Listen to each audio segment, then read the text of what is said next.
A story about how I caught the love of my life and future wife, living her last moments of freedom at a bachelorette party and the karma that came with it. I never thought I'd be the type of man to have his world collapse just days before his wedding. I was a guy who had it all figured out, the dream girl, the perfect proposal, and 5 years of memories leading up to the moment we'd say, I do. Ashley was everything I had ever wanted. From the moment I met her in college, she felt like home. She was my best friend, my partner, and the person I had built my future around. So when we got engaged, I didn't have a single doubt in my mind. We were solid, or so I thought. Planning our wedding had been stressful, but exciting. Every decision, venue, flowers, cake, was made with the idea that this was forever. One of the things we both agreed on early was that there would be no wild pre-wedding parties. I just don't see the point. Ashley had told me once while we were curled up on the couch. Why do people act like marriage is the end of their life? I don't need one last wild night to say goodbye to being single. I have you, and that's all I need. I had kissed her then, believing every word. That's why, when she called me 2 weeks before the wedding, her tone guilty yet excited, my gut twisted before I even heard what she had to say. Babe, Ashley's voice was too high-pitched, too forced. You're not going to believe what just happened. I smiled at the phone. What's up? My girls just surprised me with a bachelorette trip, she squealed. I had no idea. They showed up with bags packed and told me we're going to Miami for the weekend. Miami. My grip on the phone tightened slightly. Wait. I thought we agreed on no bachelor or bachelorette parties. I know, she said quickly. But I didn't plan it, and I couldn't exactly say no. They already booked everything. I felt the first flicker of doubt. Where are you staying? She hesitated. A hotel near the beach. I sighed. And what kind of trip is this? Like, spa days and brunch? Or is this the type of bachelorette party we swore we didn't need? Ashley groaned. Come on, babe, don't be that guy. It's just a weekend. Nothing crazy. I wanted to believe her. I really did. So I pushed my discomfort down and said, all right, have fun. And that was my first mistake. At first, I tried not to overthink things. Thursday passed, and I barely heard from Ashley. I figured she was busy, settling in with her friends. Then came Friday. I texted her in the morning. Me, hey babe, how's Miami? An hour later, she replied. Ashley, hey, so fun. Just got to the beach. Miss you. That was it. No details, no check-ins. By Friday night, I called her. No answer. I tried again. Straight to voicemail. I stared at my phone, unease growing in my chest. Something wasn't right. Then came Saturday night, the night everything unraveled. Scrolling through Instagram, I saw Vanessa's stories, Ashley's best friend. First story, a group selfie, all the girls in bikinis. Second story, a round of shots at the club. Then I tapped to the next video, and my heart stopped. Ashley, dressed in a tight, short dress I had never seen before. A man stood behind her, his hands all over her waist. She was laughing, leaning into him, his lips hovering dangerously close to her neck. My stomach dropped. I watched the video again, hoping I was imagining things. I wasn't. Ashley looked like she was enjoying it. I felt sick. I needed answers. So I messaged Megan, the only one of Ashley's friends I actually trusted. Me. Megan, I need to know the truth. What's going on with Ashley in Miami? She read it instantly. Then, nothing. My chest tightened. She knew. A few minutes later, 3 dots appeared. Then, a message. Megan, I don't think I should be the one to tell you this. My stomach clenched. Me, tell me. Now. A long pause. Then, finally, Megan sent a text that shattered everything. Megan, Ashley has been sleeping with guys the whole trip. She told her she wanted her last moments of freedom. I'm so sorry. I froze. My fiancé, the woman I had trusted for 5 years, had been cheating on me days before our wedding. Everything inside me went cold. I didn't sleep that night. By morning, my rage had turned into determination. Ashley wasn't just going to walk back into my life like nothing happened. I started with the wedding venue, canceled it. Then, the caterers, florist, photographer, every last detail of the wedding was wiped clean. Then, I packed up all of Ashley's belongings and placed them outside the apartment. Finally, I sent her the text. Me, don't bother coming home. Your stuff is outside. The wedding is off. I know everything. 5 minutes later, she called me. I let it ring. She called again. And again. Then the text started. Ashley, babe, please, I can explain. Ashley, it was just a mistake.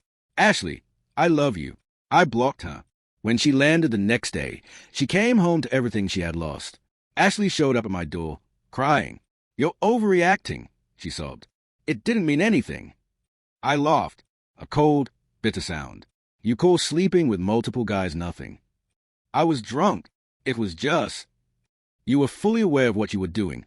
I cut her off. And now, you can deal with the consequences. Word spread fast. Friends, family, everyone found out. Ashley lost more than just me. She lost her reputation, her dream wedding, and the life we had built together. And me?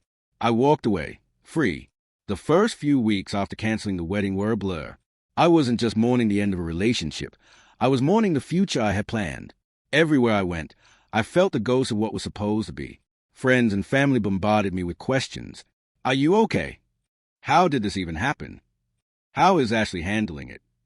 I didn't care how Ashley was handling it, but I found out anyway. A few of our mutual friends, ones who were still in touch with her, told me that she was a mess. She had lost everything. Her family was furious. Her parents, who had always treated me like a son, disowned her for humiliating them in front of their entire social circle. The friends who had encouraged her behavior in Miami, most of them had distanced themselves, unwilling to be associated with the wreckage she had caused. And Ashley herself, she tried everything to get me back. She sent long, emotional emails about how she had made a mistake, about how she had let peer pressure get to her, about how she still loved me. I didn't respond, because real love doesn't betray. The anger and pain didn't disappear overnight.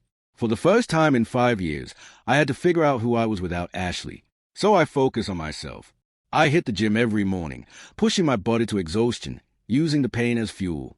I spent time with my family, reconnecting with my parents and siblings, who reminded me that I was more than just a man who got cheated on. And slowly, very slowly, I started to heal. But love? That was the last thing on my mind. Until I met Emma. It wasn't supposed to be anything serious. Emma was a friend of a friend, kind, funny, and so effortlessly genuine that, at first, it caught me off guard. She wasn't trying to impress me. She wasn't playing games. She was just herself. We met at a small get-together, and at first, I kept my walls up. But Emma, she wasn't like Ashley. She didn't pry. She didn't push. She just listened. Not all of us are like her, she told me one evening, after I finally opened up about everything that had happened. I met her gaze, searching for any sign of deception. I found none, and for the first time since Ashley, I let myself feel something real. One day, months later, I got one last message from Ashley. Ashley, I saw you with her. I guess you really moved on. She was right. I had. But what she didn't understand was that I had moved on long before I met Emma. I had moved on the moment I realized my worth.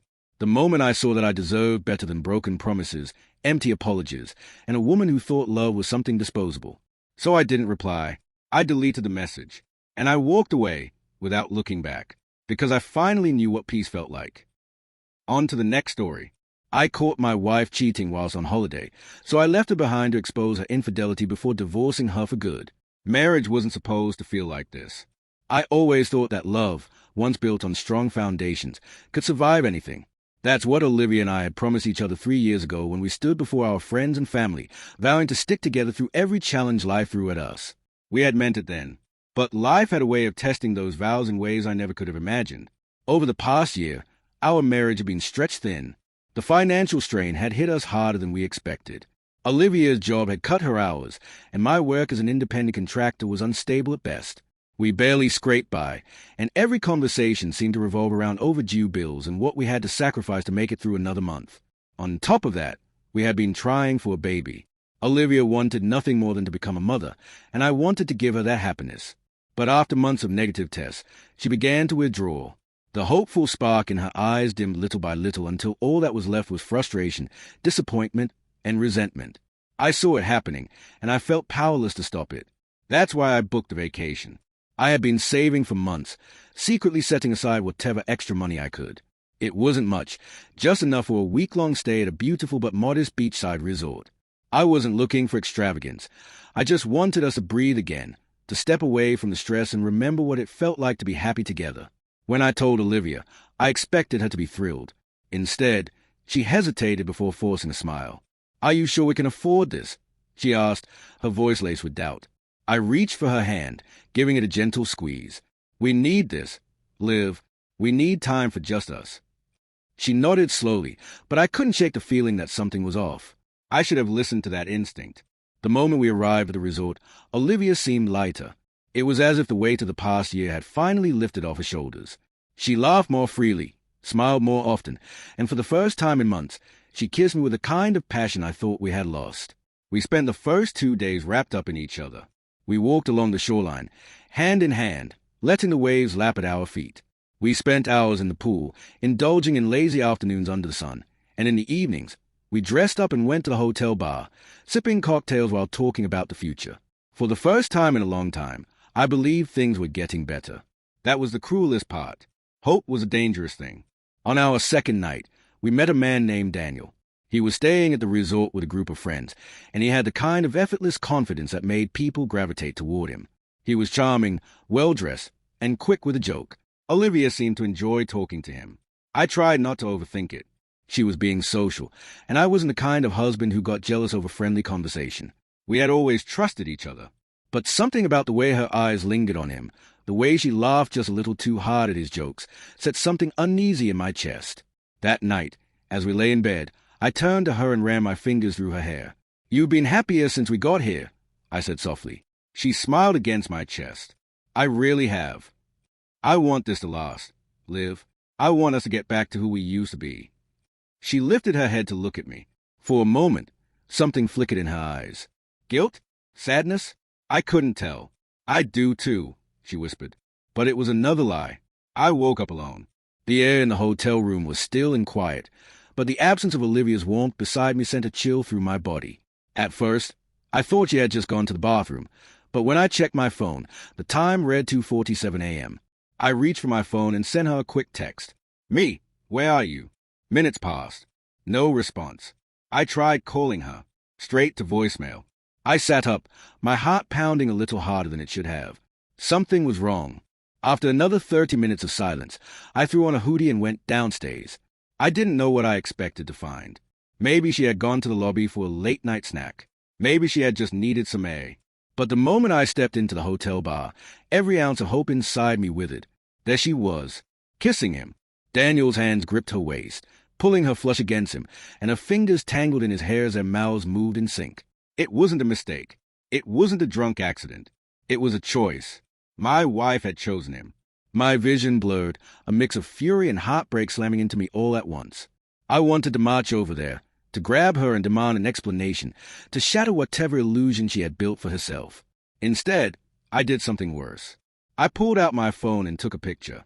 A single snapshot of the moment she destroyed everything we had built. Then, I turned around and walked away. She wasn't worth a scene, but she was about to lose everything.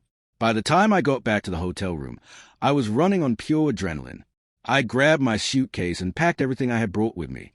I didn't care if she came back before I was gone. I wouldn't listen to her excuses. I pulled out the notepad from the hotel desk and wrote a single message. "Olivia, I know what you did. Enjoy the rest of your trip." We're done. I left it on the bed, right where she would see it the moment she walked in. Then, I booked the earliest flight home. By the time she returned, I would be gone. By the time she read my message, I would be in the air, heading home to rebuild my life without her in it. The moment my plane landed, I did something I never thought I would do. I exposed her.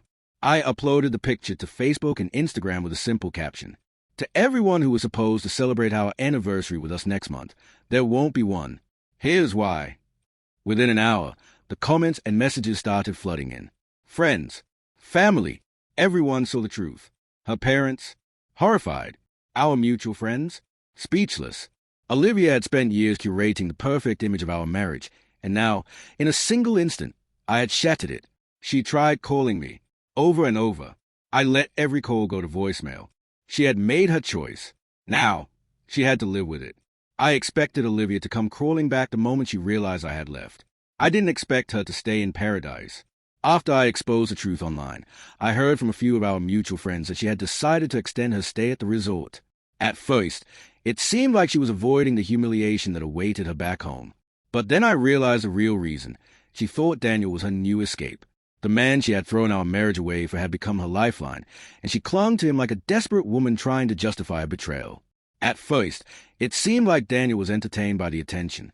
They spent another few days together, drinking, partying, and pretending they were living some kind of romantic fantasy. But the problem with vacation flings is that they don't last. By the end of the week, Daniel was done with her. He hadn't signed up for a woman with a ruined marriage and nowhere to go. He hadn't expected her to treat him like her new future. And so, one morning, Olivia woke up to find his bags gone and his phone number blocked. The man she had gambled her entire life for had walked away without a second thought. And now, she had nothing. It was late when my phone rang. A number I didn't recognize flashed on the screen, and for a second, I almost ignored it. Then, something in my gut told me to answer. The moment I picked up, I heard her voice. "Please," Olivia's voice cracked, raw and filled with desperation. "I need your help." I felt nothing. No sympathy. No anger. Just cold indifference. "I don't owe you anything," I said flatly. "I don't have any money," she choked out. "I tried to book a flight home, but my cards are maxed out. I have nowhere to go." I leaned back in my chair, smiling bitterly. "That's not my problem," I said. Her breathing hitched. "I made a mistake," she whispered. "I love you. Please, I just need to come home." I laughed. "You love me? That's funny. You didn't look like you loved me when you were shoving your tongue down another man's throat." Silence. Then a soft sob. "Please," she begged. "I have nothing." I let her sit in the silence, let her feel the weight of what she had done. Then, after a long pause, I finally spoke. "I'll book you a flight home," I said, "but on one condition." "Anything," she said quickly. "You sign over everything in the divorce settlement, our apartment, the car, everything. And when you land, you disappear from my life forever." She hesitated. She had spent 3 years building a life with me, and in one careless moment, she had lost it all. Finally, in a voice barely above a whisper, she said, "Okay." I booked the flight, but I didn't go to the airport to meet her. She came home to an empty apartment with her name no longer on the lease. She had no legal claim to anything. Not the car, not the furniture, not even the savings we once shared. She called me one last time. "I can't believe you're doing this," she said, her voice filled with a mix of anger and regret. "I didn't do this," I said calmly. "You did." She exhaled sharply, but she had nothing left to say. This was the last conversation we would ever have. I hung up, and I blocked her for good. At first, people kept asking me if I was okay. Friends, family, even co-workers who had seen my posts online. I told them the truth. I was better than I had been in years. I had walked away from someone who didn't value me. I had cut ties with a person who had betrayed me in the worst possible way. And for the first time in 3 years, I felt free. I moved out of the city, found a place where every corner didn't remind me of her. I focused on myself, on rebuilding the life she had tried to destroy. And it worked. But love? That was the last thing on my mind. Until I met Sophia. It started as small encounters. Sophia worked at a local cafe I had started visiting every morning. She was different, calm, genuine, with a quiet strength that intrigued me. At first, I told myself it was nothing. I wasn't ready. I wasn't looking for anything serious.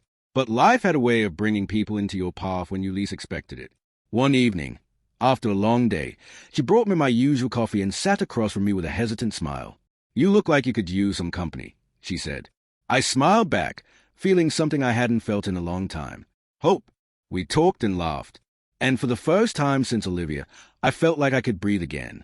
A year later, I was standing on a quiet beach, the ocean stretching endlessly before me. Sophia stood beside me, her hand in mine, the warmth of her presence a stark contrast to the cold emptiness I had once felt. "Are you happy?" she asked softly. I thought about everything, the betrayal, the heartbreak, the anger, the loss. And then I thought about where I was now, with a woman who truly valued me, with a life that was better than anything I had left behind. I turned to her, my grip tightening around her fingers. "Yeah," I said, "I really am." And for the first time in a long time, I wasn't lying. What did you think of these stories? Let me know your thoughts about them in the comments, and thanks for listening.